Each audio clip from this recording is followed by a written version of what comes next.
Night Always Comes is out on Netflix, directed by Benjamin Caron, whose previous film, Sharper, I rather liked. This is based on a novel that I haven't read and stars Vanessa Kirby, Jennifer Jason Leigh, and Zach Gottsagen. We start with Lynette, played by Vanessa Kirby. She's a young woman living in poverty in Portland with her mother and brother, the latter of which also has a Down syndrome.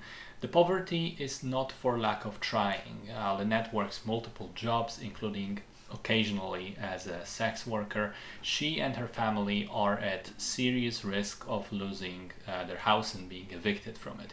And in order to buy it out in a last chance offer from the owner, Lynette has to find and get $25,000 before the next morning. So she embarks on this quest that takes her through nighttime Portland, visiting old friends and acquaintances, brushing against crime and trauma in a desperate attempt to gather the money. So it's a very bleak and depressing movie, another one in recent years that can be described as a sad eulogy for the death of American dream, now seemingly gone forever.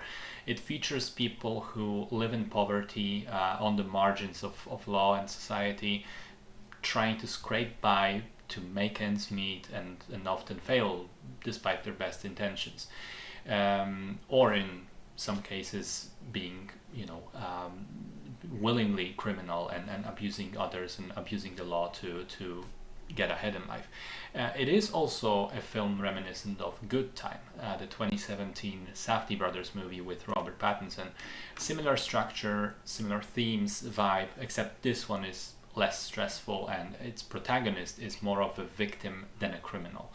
I think both the writing and Vanessa Kirby's performance make you sympathize with Lynette and want to see her succeed and feel bad for her when she gets into trouble and is reminded of past abuse.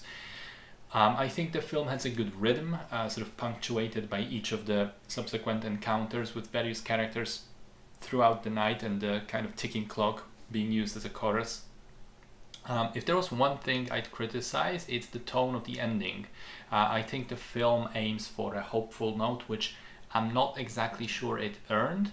I think it should have committed to the hopelessness of its plot and ended sadly, or rather had that tone of sadness in the ending scenes, because what functionally happens is pretty sad still.